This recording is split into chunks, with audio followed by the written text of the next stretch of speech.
지난주에 집에 있는 어항을 청소를 하다가 물고기 한 마리가 유독 눈에 띄었습니다. 청소를 하다 보면 이렇게 스쳐 지나가다가 물고기들을 볼 때가 있는데 그때 보니까 한쪽 눈이 조금 이상한 겁니다. 물고기 한 마리가 한쪽 눈이 좀 이상했어요. 다시 제가 이제 그 물고기를 찾아 여러 마리가 있으니까 그 물고기를 다시 찾아서 자세히 들여다보니까 한쪽 눈이 닫혀 있었습니다. 아마 서로 싸우다가 여러 종의 물고기가 있다 보니까 서로 싸우다가 아마 그렇게 되지 않았을까라고 생각을 해 봤습니다. 요즘에는 반려동물이 다치면 뭐 고양이든 뭐 강아지든 어떻게 됐든 어쨌든 다치면 병원에 가면 다 고쳐 주지 않습니까? 그렇게 병원에 간다는데 아무리 그래도 아무리 좋은 세상이어도 '물고기를 데려가면 물고기 눈을 고쳐 줄까?'라는 생각을 해 봤습니다. 근데 그건 왠지 안 될 것 같았어요. 그래서 안타깝지만 그냥 지켜보기로 했습니다. 그런데 며칠 동안 관찰하면서 이 눈이 닫힌 물고기를 관찰하면서 발견한 놀라운 사실이 하나가 있었는데, 이 눈이 닫힌 물고기가 다른 물고기들과 꼭 함께 뭉쳐 다니기는 하는데 자기가 다쳐서 안 보이는 그 물고기 입장에서 보면 왼쪽 눈을 다쳤는데 그 왼쪽 눈을 계속 어항 벽 쪽으로 붙여서 가까이 두고 그렇게 헤엄을 치는 겁니다. 그러니까 이 물고기가 눈이 앞쪽이 아니라 옆쪽에 달려 있기 때문에 이쪽 왼쪽 눈이 다쳤다는 건 왼쪽이 안 보인다는 거 아니겠어요? 그러니까 앞쪽과 오른쪽 이쪽은 위험 요소가 이제 보이지만 왼쪽 편은 지금 보이지 않는 겁니다. 왼쪽이 확인이 안 되는 거잖아요. 그러니까 자기의 왼쪽 몸을 아예 어항 벽에 가까이 딱 붙여서 적이 그곳을 공격하지 못하도록 방어하는 것처럼 제가 볼 때는 보였습니다. 과연 이것도 저 혼자 이상한 생각을 하고 있는 게 아닌가 그렇게 의심하는 분들도 계시겠지만 제가 그럴까 봐 한번 찾아봤습니다. 관련 서적을 좀 찾아보니까 생각보다 물고기가 굉장히 지능적이라고 합니다. 굉장히 똑똑하다는 거예요. 그래서 충분히 그 정도는 할 수 있을 정도의 그런 지능이 있다라고 하는 겁니다. 그러니까 이건 어떻게 보면 생존 전략이죠. 자신의 약점을 다른 포식자들에게 드러내지 않기 위해서 어항 벽을 이용하고 있었다라고 하는 겁니다. 물론 이것이 가능한 것은 지금 이 물고기가 저희 집 어항 속에 살고 있기 때문에 가능한 일입니다. 이게 만약에 야생에서 일어난 일이었으면 아마 '한쪽 눈이 보이지 않는다.'라고 하는 이 결점은 굉장히 치명적인 것이어서 아마도 '하루를 넘기기 어렵지 않았을까.'라고 생각을 합니다. 철저한 약육 강식의 생태계에서 한쪽 눈이 보이지 않는데 먹이를 찾아 먹을 수 있다라고 하는 것도 사실은 '불가능했을 것이다.'라고 그렇게 추측이 됩니다. 저는 그래서 이 눈 닫힌 물고기에게 가장 가깝게 눈이 안 보이는 쪽 말고 보이는 쪽으로 가깝게 일부러 사료를 더 많이 주고 또 입에 넣는 것을 매일 확인합니다. 이게 혹시 놓치지 않는가를 잘 확인하는 거죠. 때로는 이렇게 인간과 함께 살아가는 생명체들도 이 인간의 덕을 지금 제 덕을 보고 있는 거 아니에요, 그 물고기가. 그래서 '그런 덕을 볼 때가 있는 것 같다.'라고 하는 그런 생각을 해 봤습니다. 동물을 사랑하는 사람들 중에 꽤 많은 사람들이 동물원에 대해서 굉장히 부정적인 이야기들을 많이 합니다. 그런데 뭐 옛날 동물원은 어떨지 모르지만 요즘 동물원을 가 보면 관람을 위한 목적보다는 예전보다 그 '관람을 위해서 우리가 간다.'라고 하는 그런 목적은 사실 많이 사라졌고 다치거나 또 인위적인 보호가 필요한 그런 멸종 위기의 동물들을 치료하는 그런 목적으로 여러 동물들을 사육하는 경우가 많아졌습니다. 공간 자체도 이 사육하는 공간 자체도 굉장히 예전하고는 비교할 수 없을 정도로 넓어졌죠. 그러니까 아마 야생이었으면 살아남지 못했을 그런 동물들이 인간의 도움으로 종을 보존하는 경우가 예전보다 훨씬 많아졌다라고 하는 겁니다. 그런데 이런 것과 관련해서 사실은 꼭 좋게만 보는 시각이 있는 것도 아닙니다. 왜냐하면 한때 동물학계에서 큰 논란이 있었고 지금도 사실 해결이 되지 않은 그런 문제 중에 하나가 뭐냐면 인간이 자연 생태계에 관여를 해도 되느냐 마느냐에 대한 그런 주제입니다. 그러니까 인간이 이 마음에 어떤 그런 뭐라고 할까요? 측은함이 있지 않습니까? 그러니까 동물들 사이에서 일어나는 일 중에 굉장히 안타까운 일들이 있잖아요. 뭐 예를 들어 사자가 어떤 원숭이를 이제 사냥해서 물고 가고 있는 그런 장면 제가 인터넷 그 영상에서 봤습니다. 물고 이렇게 가는데 그 물고 가는 원숭이의 품 안에 새끼 원숭이가 매달려 있는 거예요. 그러니까 그 새끼 원숭이는 당연히 건강하게 잘 살아 있지만 지금 그 어미를 물고 가는 중이잖아요. 그러니까 그런 모습을 보고 있으면 '야 저거 찍을 것이 아니라 좀 가 가지고 저 새끼라도 좀 구해 줘야 되는 거' 이런 이 본능적인 그런 치근함이 마음속에 들지 않습니까? 그런데 어떤 사람들은 그러면 안 된다는 거죠. 그러면 이 자연의 질서에 우리가 관여하는 것이기 때문에 "그러면 안 된다."라고 하는 겁니다. 그럼 어떻게 생각하십니까? 어떻게 해야 되는 겁니까? 인간이 자연에 관여해도 되는 것인지 아니면 관여하면 절대 안 되는 것인지.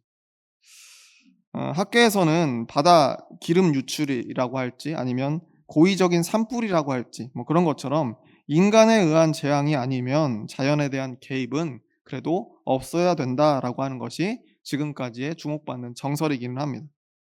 보기에 아무리 사정이 딱하다라고 할지라도 원래 야생이라고 하는 것이 부상을 당하면 결국 죽게 되어 있고 무리해서 도태되거나 서열 싸움에서 밀리거나 태생적으로 약한 개체는 살아남을 수가 없게 되고 결국 그들을 또 먹고 살아가는 다른 동물들이 있기 때문에 그것이 곧 자연이고 그것이 곧 섭리다라고 그렇게 사람들이 이야기를 합니다.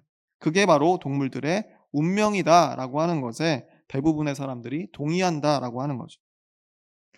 그런데 제가 이번 한 주간 환경, 또 자연, 하나님의 창조 세계라고 하는 것에 대해서 이런 주제를 가지고 묵상을 하다가 스스로 이런 질문을 한번 해 봤습니다. 그럼 생태계라고 하는 것은 언제나 정해진 운명대로만 그렇게 유지되는가?라고 하는 질문을 스스로에게 해 봤습니다. 우리 집 어항에 한쪽 눈이 보이지 않는 물고기, 그 물고기가 있는데 그 물고기가 당연히 살아남지 못하고 죽어야 옳은 것인가? 그것을 두고 천천히 생각해 보니까 '꼭 그렇지는 않은 것 같다.'라는 그런 생각을 하게 됐습니다. 오히려 지금까지 이 창조 세계는 늘 운명에 맞서서 저항하고 자신을 변화시키면서 유지되고 발전되어 온 것이 맞지 않나라고 하는 그런 생각을 해 보게 됐다는 겁니다. 우리 모두가 과학의 상식으로 알고 있는 그 진화, 생물의 진화라고 하는 것이 무엇이겠습니까? 운명에 저항한 흔적 아니겠습니까? 과학이 밝혀낸 바에 따르면 애초에 모든 생명체는 물에서 시작했다라고 하는데 지금 우리가 이 땅 위에서 이렇게 폐로 호흡하면서 잘 살아가고 있는 것 자체가 운명에 대한 투쟁의 결과 아니겠어요? 한쪽 눈이 보이지 않으니까 방어할 수 없는 쪽을 어항 벽면에 가까이 하면서 살아가는 우리 집 어항에 있는 그 물고기도 자기 운명을 바꿔내는 과정 속에 있는 것 아니겠습니까? 계절이 바뀌고 기후가 변하고 예상치 못한 재해들이 일어나도 그 변화에 빠르게 적응하고 자기 자신을 변화시키는 개체들이 살아남아서 지금의 생태계를 이어가고 있는 것일 텐데 생각해 보니까 그들 모두는 어쩌면 운명을 거스른 생명체들이구나. 어쩌면 생태계의 역사란 자신의 운명을 바꾸어내는 존재들, 그들이 써가는 역사구나. 라고 하는 그런 결론에 이르게 됐습니다. 구약 성경 창세기 32장에 보면 야곱이라고 하는 인물의 이야기가 나옵니다. 우리가 잘 아는 이름이죠. 야곱. 오늘 본문 창세기 32장 24절 말씀인데 이렇게 기록되어 있습니다. 야곱은 홀로 남았더니 어떤 사람이 날이 새도록 야곱과 씨름하다가 아브라함의 둘째 아들 이삭의 둘째 아들 야곱이 야복 강가에서 어떤 사람, 대부분 천사라고 추측합니다. 대부분 천사라고 추측하는 그 사람과 갑자기 씨름을 하게 되는 장면이 여기 나옵니다. 레슬링을 하는 장면이죠. 그러니까 우리 전통의 그 삿바매고 하는 그런 씨름은 아니고 레슬링에 가까웠겠죠. 힘겨루기를 하게 되는 장면이 여기서 갑자기 등장합니다. 우리가 잘 아는 그런 이야기입니다. 이 이야기 사실 자체로만 보면 이 야곱이 사실은 지금 자기 형이었던 에서를 오랜만에 만나게 되는 그 과정 속에 지금 이것이 일어나는 그런 사건입니다. 그러니까 어떻게 보면 한마디로 좀 뜬금없는 사건이에요. 굉장히 중요한 순간을 앞에 두고 있는 겁니다. 에서를 다시 만나는데 과연 그 형이었던 에서가 이 야곱을 용서해 줄까라고 하는 그런 지금 절체절명의 위기 가운데 있었는데 그때 갑자기 끼어든 사건이 이겁니다. 알 수 없는 사람과 갑자기 강가에서 씨름을 하게 되었다라고 하는 겁니다. 근데 이 말씀을 깊이 묵상해 보면 이게 단순히 정말로 물리적으로 씨름을 한 물리적으로 힘겨루기를 했던 그런 이야기가 아니다라고 하는 것을 우리가 알 수 있습니다. 일단 야곱과 씨름하는 이 존재가 누구인지에 대해서 끝까지 성경에는 밝혀지지가 않습니다. 물론 사람들은 이 존재가 천사였을 것이다. 천사가 아니었을까라고 그렇게 추측을 하지만 정작 성경은 그 정체가 어떤 누구인지 그것에 대해서 설명해 주고 있지 않습니다. 그런데 저는 이 야곱의 씨름을 묵상하면서 이 어떤 사람이 곧 야곱 스스로, 즉 자기 자신의 야곱의 운명이 아니었을까라고 그렇게 생각해 봅니다. 자신의 운명과 씨름해 보는 거죠. 자신의 운명과 힘겨루기를 하는 그런 장면이 이렇게 상징적으로 이야기로 표현된 것이 아닌가 그런 생각을 해 봤습니다. 야곱이라고 하는 사람은 우리가 잘 알다시피 둘째 아들로 태어났습니다. 쌍둥이긴 했지만 늦게 태어났어요. 하나님의 복을 받아 가문을 이어나갈 첫째 아들이 도저히 될 수가 없는 사람이었습니다. 그런데 이 상황을 보고 우리 현실적인 가족 관계를 떠올린다, 그것은 사실 적절치는 않습니다. 현실이라고 하면 당연히 첫째 아니어도 괜찮지 않습니까? 둘째면 어떤가? 꼭 가문을 짊어지고 가야 할 필요가 있는가?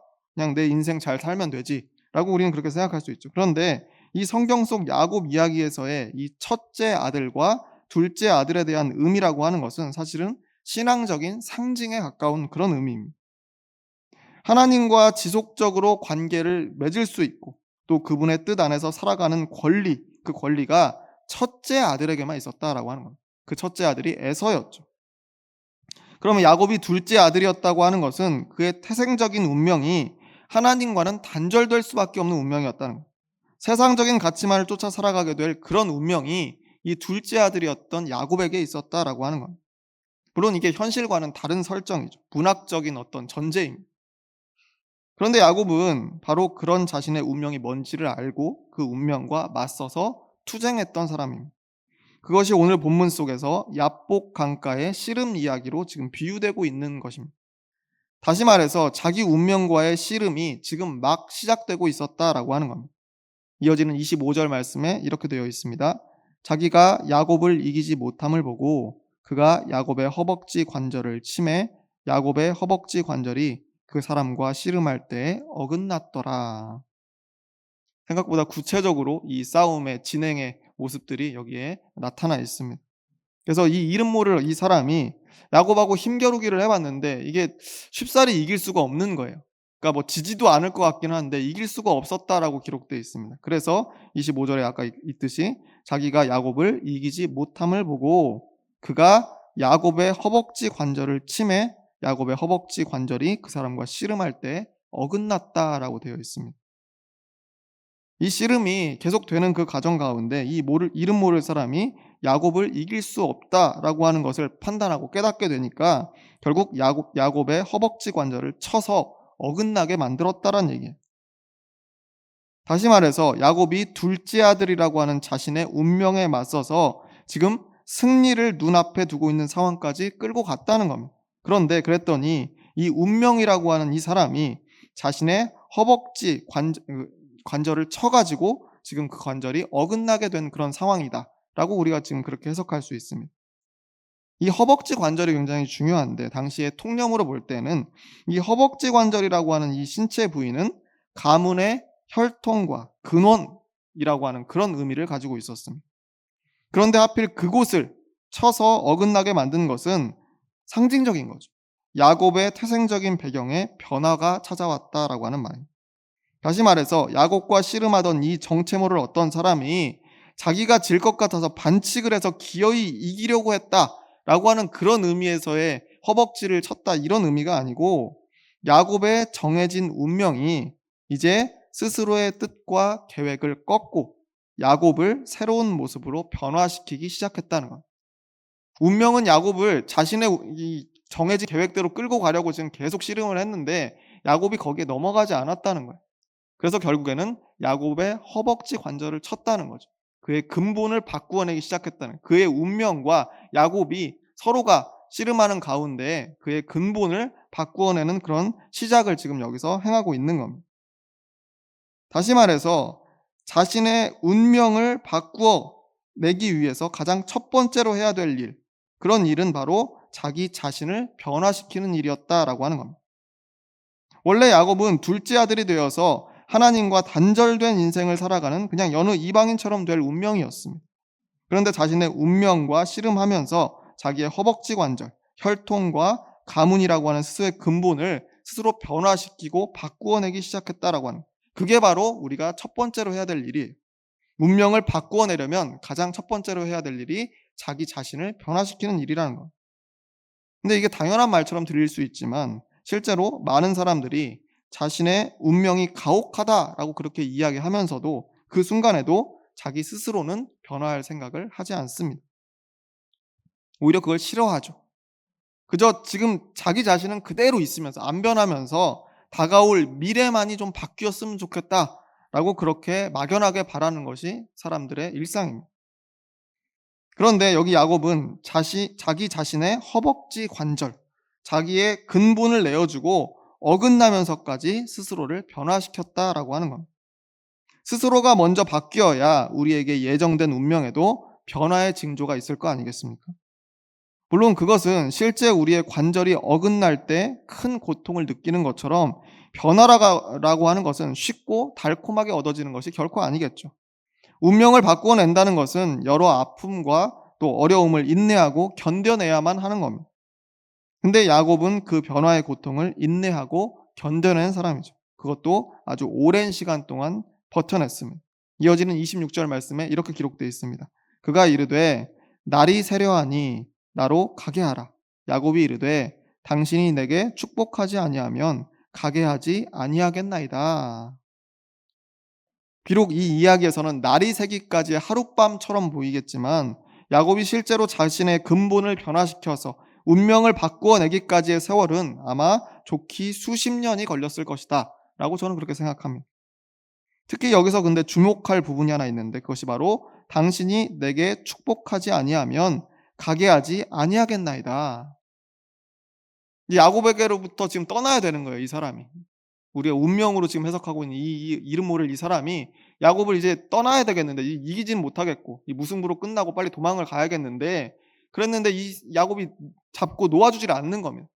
그런 상황 속에서 간청을 하는 거예요. 이제 나를 놔라. 나는 가야겠다라고 이야기했는데 야곱은 아니다. 나는 당신을 보낼 수 없다. 나를 축복할 때까지 나는 당신을 놓지 않을 것이다. 그렇게 우리가 이 상황이 머릿속에 그려집니다.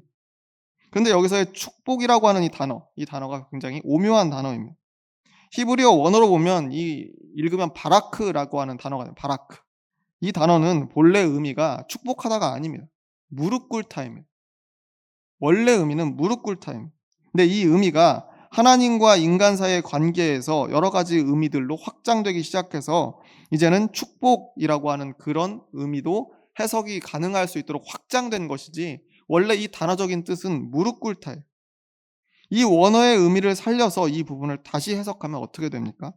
당신이 내게 축복하지 아니하면이 아니라 당신이 내게 무릎 꿇지 아니하면 내가 당신을 보낼 수 없습니다. 여기서의 당신이 누구라고 제가 아까 말씀드렸습니까? 우리는 야곱 자기 자신의 운명이다라고 우리 그렇게 생각해 보자고 제가 아까 제안을 드렸잖아요. 그러니까 야곱이 지금 그렇게 말하고 있는 거예요. 내 운명아, 네가 나한테 무릎 꿇지 않으면 나는 널 보내주지 않겠다라고 외치는 것과 마찬가지라는 거예요. 멋있는 시의 한 구절 같지 않습니까? 야곱은 자신의 운명이 자기 앞에 무릎을 꿇을 때까지, 다시 말해서 자신의 정해진 운명이 바뀌어질 때까지 포기하지 않고 스스로를 계속해서 변화시키는 노력을 멈추지 않겠다라고 지금 여기서 선언하고 있는 겁니다. 비록 그 과정이 힘들고 어렵더라도 끝끝내 자신의 운명을 바꾸어서 둘째 아들이 아니라 첫째 아들로서 하나님의 사람이 되겠다라고 하는 의지를 여기서 드러내고 있는 결정적인 장면이 되는 겁니다. 그때 이 상대였던 야곱의 운명이 이렇게 대답합니다. 27절 말씀입니다. 그 사람이 그에게 이르되 내 이름이 무엇이냐? 그가 이르되 야곱이니이다. 네 이름이 뭐냐? 그랬더니 야곱이니이다. 야곱의 이름을 이 운명이 확인하고 있습니다. 야곱이라고 하는 사람, 이 사람의 이름의 뜻이 뭡니까? 발꿈치를 잡은 자입니다. 첫째 아들의 발꿈치를 잡고 쫓아나온 둘째 아들이라고 하는 그런 의미를 가지고 있습니다. 어떻게 보면 그 운명 자체를 담은 이름이 바로 야곱입니다. 우리에게는 친숙한 이름이고 매우 유명한 이름일지는 모르지만 결코 은혜로운 이름이다라고 이야기할 수는 없을 겁니다. 억척스럽게 바짓가랑이를 잡고 매달리는 사람, 결국 끈질기게 달라붙어서 남을 밀어내는 사람, 이런 뜻이 담겨 있는 이름이 야곱이었어요. 그것이 그의 운명이었다는 겁니다. 그 야곱에게 그의 운명이 마지막 대답하는 장면이 바로 28절 말씀입니다. 함께 읽어보겠습니다. 시작. 그가 이르되 내 이름을 다시는 야곱이라 부를 것이 아니요 이스라엘이라 부를 것이니 이는 내가 하나님과 및 사람들과 겨루어 이겼음이니라. 아멘. 내 이름을 다시는 야곱이라 부르지 않을 것이다. 발꿈치를 잡은 자, 둘째 아들이라고 하는 너의 운명을, 그 운명의 이름을 다시는 부르지 않을 것이다. 내 운명은 더 이상 야곱이 아니다. 너는 이제부터 이스라엘이다. 이 이스라엘이라고 하는 이름이 여기서 등장하는 거 아닙니까? 이스라엘, 그 뜻이 하나님과 겨루어 이기다라고 하는 그런 의미를 가지고 있습니다. 정해진 운명을 바꾸어 내겠다고 자신의 운명과 씨름해서 결국 이겨낸 사람이라고 하는 의미를 이 이스라엘이라고 하는 이 이름 가운데 지금 집어넣고 있는 거 아니에요? 그게 바로 이 야곱의 새 이름 이스라엘이라고 하는 이 말의 뜻입니다. 저는 이 야곱이 들려주는 이 씨름 이야기, 이 힘겨루기의 이 이야기가, 즉 다시 말해서 자기 자신이 가진 운명과의 치열한 이 투쟁이야말로 지금까지 인류 역사가 거듭 발전하면서 오늘까지 이어질 수 있는 매우 중요한 사건이다, 매우 중요한 조건을 설명하는 그런 이야기다라고 그렇게 생각합니다. 인간뿐만 아니라 모든 생명체들은 자신의 운명과 투쟁하고 그 운명을 초월하면서 도태와 멸종을 막고 그 생명력을 지금까지 이어오고 있는 것이 지금까지의 역사입니다. 어쩌면 우리는 각자의 삶에서 모두가 둘째 아들 된 운명을 가지고 태어났습니다. 야곱 같은 발꿈치를 붙들고 겨우 따라 나온 것 같은 그런 인생의 조건들을 누구나 가지고 있다라고 하는 거예요. 스스로 잘 돌아보면 둘째 아들 같은 그런 조건들을 가지지 않은 사람이 아무도 없습니다. 특히 신앙에 있어서는 더더욱 그렇습니다. 믿음의 영역에 있어서는 더더욱 그렇다는 거예요. 태어날 때부터 믿음 좋은 사람 여기 있습니까? 신앙을 재능처럼 타고난 사람이 있으세요? 흔히 말하는 모태신앙 이야기하고 몇 대에 걸친 신앙의 명문가다 그렇게 자랑하는 분들도 계시지만 그것은 단지 그냥 외적인 조건이죠. 외모에 불과한 것이지 결국은 자기 신앙과 자기 믿음이라고 하는 것은 스스로 만들어가야 되는 거잖아요. 그런데 우리는 태생적으로, 운명적으로 신앙과 믿음의 길에서 멀어지도록 그렇게 되어 있습니다. 불신앙과 죄인의 길이 우리의 운명일 수 있다는 거예요. 우리의 본성이 애초에 그렇게 생겼다는 거예요. 본능적인 욕구들과 재물에 대한 탐심과 명예와 자존심에 대한 욕심들에서 벗어날 수 없도록 되어 있는 것이 어쩌면 우리의 정해진 운명일 수 있다라고 하는 겁니다. 그런데 그 정해진 운명과의 투쟁을 통해서 그 운명을 넘어선 존재들이 지금 이 창조 세계를 지금까지 이끌어 왔듯이 이 믿음의 역사 또한 그와 같이 운명을 초월했던 신앙의 선배들을 통해서 지금에 이르게 되었다라고 하는 것을 우리는 기억해야 될 것 같습니다. 아마 우리는 이미 그 불신앙과 죄인된 운명을 거스르고 있는 사람들일 것이다 라고 저는 그렇게 믿습니다. 우리가 예수를 그리스도로 고백하던 그 순간부터 허벅지 관절이 이미 어긋나기 시작한 사람들이다 라고 하는 겁니다. 우리가 성경 말씀을 읽어서 깨달음을 얻고 기도해서 응답받고 하나님을 기쁘게 찬양하고 서로 사랑하고 교제하면서 세상 가운데 정의와 사랑과 평화를 실천해가는 그게 바로 신앙생활인데 그 자체가 지금 우리의 정해진 운명과 씨름하는 과정이었다라고 하는 겁니다. 왜 그런 것이냐? 우리의 원래 모습, 우리의 원래 운명은 그렇게 생긴 사람들이 아니기 때문에 그렇습니다. 우리의 원래 본성은 욕망과 탐욕과 욕심의 노예들인데 그것들을 붙들고 씨름하면서 허벅지 관절이 어긋나는 고통에도 불구하고 처절하게 싸우는 과정이 바로 우리의 신앙생활이다라고 하는 겁니다. 그리고 그것이 곧 우리의 운명을 바꿔내는 거룩한 투쟁이다라고 하는 사실을 여러분 기억하시길 바랍니다. 바라기는 둘째 아들로 태어난 우리의 운명, 그 운명을 붙들고 씨름하는 이 신앙의 여정 가운데 야곱과 같은 인내와 열정이 있기를 바랍니다. 비록 그 변화의 과정에 우리 허벅지 관절이 어긋나는 고통과 어려움들이 있을지 몰라도 우리의 운명이 항복하고 또 무릎 꿇어서 우리의 죄인된 운명을 바꿔냄으로써 야곱이 아니라 이스라엘로 살아가는 저와 여러분이 모두 되시기를 주의 이름으로 축원합니다. 기도하겠습니다.